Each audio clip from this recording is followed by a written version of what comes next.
And I had this eulogy cock, lock, and ready to rock. I was going to deploy it at the funeral. It's going to be fucking great. I couldn't wait.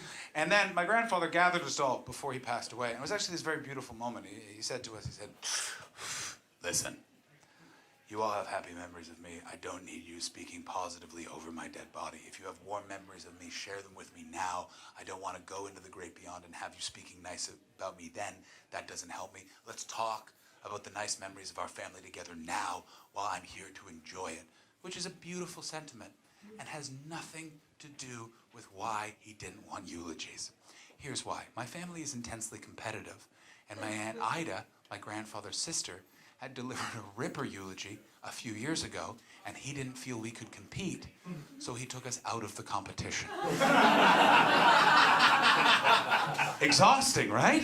And quite frankly, a little terrifying. You don't know fear until you've walked into a Hastings family barbecue to be greeted by someone yelling, "Bet you I could eat all the potato salad before you guys!"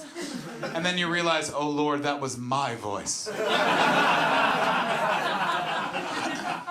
So, Aunt Ida's speech, let's get into it. Oh, it was a fucking doozy.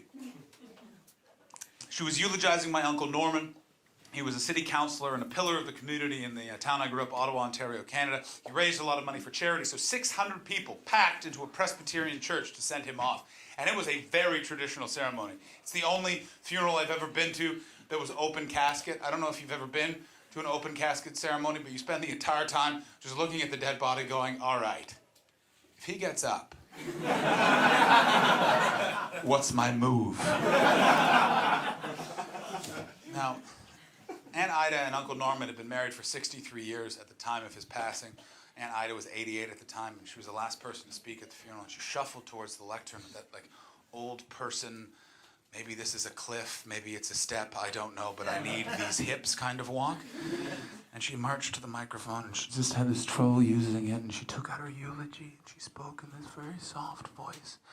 And she spoke about him, not with him or me. She only spoke as we, as if they were one unit traveling the highway of life together. And then she said, I wish we just had one more day together so I could really tell him how much I'm going to miss him and how much I appreciated these 63 years. And then she licked her finger like this. And she flipped the page.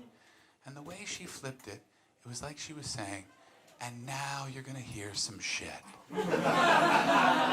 And then she went on to reveal that Uncle Norman had cheated on her throughout their entire...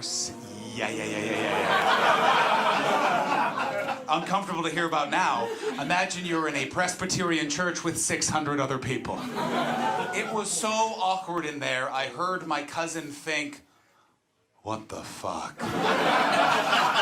Now, she didn't move on to other subjects. This was the thrust of her eulogy. She started naming names. Weird to hear about, but living it was awesome. I just started, is this what church is like on a weekday? Just old women getting up, telling secrets about their relationships. The minister was kind of like the MC. All right, coming up next is Dorothy. Last week we found out her husband Jim had a micro penis. All right, welcome Dorothy. So she starts naming names and incident after incident after incident. At one point turning to one of her daughters and going, your teacher, you remember the one. When she did that, the minister who was sat on the altar with her, I saw his mouth go, holy shit.